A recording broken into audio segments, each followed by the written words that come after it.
I'm back again. Now, this is day 3. Welcome you to day 3. And this is the final part where I'm going to be giving you the legal spotlight on child protection in Nigeria. Now, we are going to continue on the Nigerian laws that tackle modern and complex forms of abuse like online exploitation. This one is for you again. That person, you that you'll be doing child pornography, is for you again. And this time, we are going to go deep into the Cybercrime Act, the Universal Basic Education. For those of you that deprive your children of education, this is for you too. And this has to deal with the Nigerian Police Act. So there's a law that works with the Nigerian police too. And that's what we're going to be talking about. So now stick with me as we unpack these laws and the safety and the rights of every Nigerian child. Now, the Universal Basic Education Act of the 2004. This is recognizing the link between education and child protection. This act mandates free and compulsory education. What? Free and compulsory, even if it's not free, but compulsory education. What does that mean?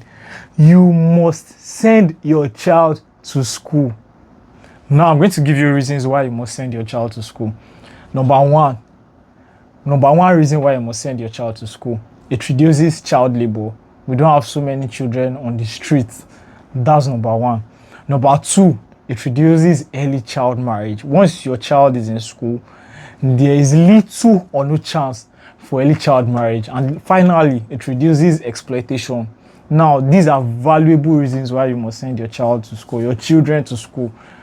It is good to send your child to school. Education is very important. Now, let's go to the relevant legal protections. Section 2, subsection 1. This compels the federal government to provide free basic education for all children all over Nigeria.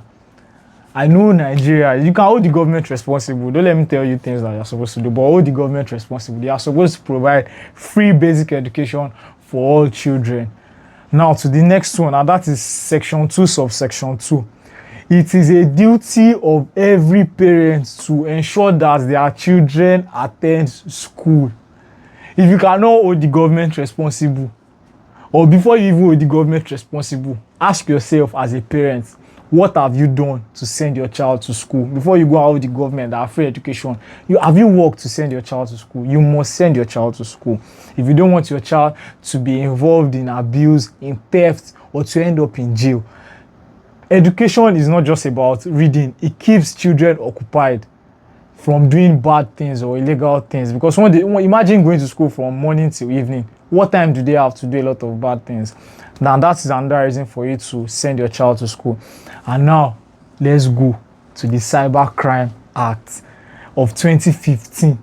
This one is for you. You that you'll be telling that small girl, you that you are 25, you'll be talking to that small girl of 12 years that she should send you naked pictures or nudes. This one is for you. If I catch you, if I catch you, I said it yesterday, Kirikiri, Kuje, Badagry prison, any prison you know, mention it in Nigeria, is not far. I will make sure I see you and take you to that prison.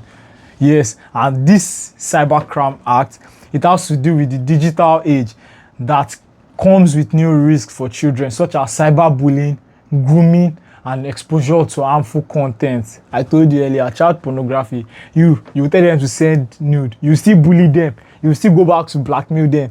If I catch you, I catch you, or we catch you, you are going to jail. So let your head go back and go and do it. Do the right things. Now let's go into it. Section 23. This bans child pornography. And guess what? Once I catch you and I take you to court and I make sure that you are going to jail, let me tell you how many years you are going to spend. If you don't know, or you have been doing it, you think it's right, I'm telling you now it's wrong. Once I catch you, you are going to spend 10 years. 10 years in prison. 1, 2, 3, 4, 5, 6, 7, 8, 9, 10. You are spending 10 years in jail. Now imagine you going to jail for 10 years. A child that you gave birth to at the beginning is going to be 10 years when you come out. Or imagine your mates, what they would have achieved in 10 years just because you are bullying a small girl to send you pictures or nudes.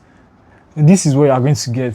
Now, the second thing, section 24 rather, excuse me. This criminalizes cyber stalking, harassment, threats, including those targeting children. I have said it before, I said it earlier. You bully a child, you'll be stalking a child on Instagram, on TikTok, that they should send you, you'll be messaging them every time, collect pictures, collect all those things and blackmail them.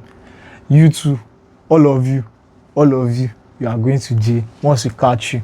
And now the final law we are going to touch today and for the 3 days is the Nigerian Police Act of 2020. This is very recent.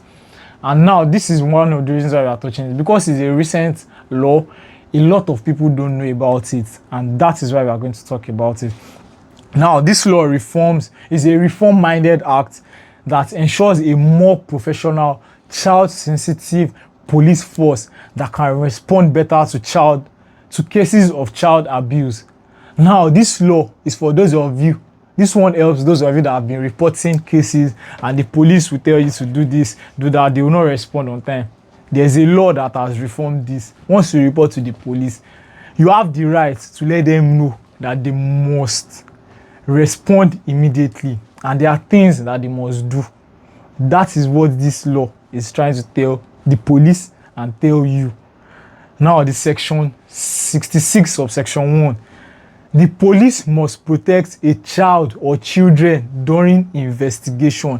You must not expose their names, their faces, or any detail that has to do with the child or any children during investigation. This is very important, because I know, because some people, they just want to like take the glory that they reported a case or something, and now they review the child's face, review the child's name or the detail. You have basically put the child at risk, and this is very bad. Now to the final law under this, and the final law we are going to be touching, that is section 66 subsection 2. This requires child-sensitive procedures when dealing with vulnerable persons. There are sensitive things you must do. I mentioned that earlier. You must not reveal the child's name, the child's face, or any of the child's detail.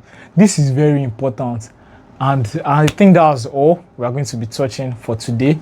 And I hope for these 3 days, you can always go back. It's going to be on our YouTube channel, CYPF Nigeria, across all social media platforms, CYPF Nigeria. It's going to be on our site, www.cypfnigeria.com. You can go back to read these laws. You can go back to understand these laws. Okay, you think you might have been doing something that is wrong, you are not sure. Go back and look at these laws. This will help you, so you will not end up in jail for something you think is right but is wrong. I don't want you to go to jail for 10 years. That's why I'm here educating you with this platform that we have. So please go back and read these laws, and I hope we've been able to educate you for 3 days. Stick with us. We are going to be doing more laws. We are going to be talking about more laws and more issues generally that has to do with child and children and youths across Nigeria and all. So you can go to our website. We give you weekly news on children. Anything you want to know about children, we are the one for you. Go to our website. I mentioned it earlier, so you can go and learn a lot about children, how to protect children. If you have a flare or you have something for that to protect children, this is where you are supposed to come to. Thank you, and see you next time.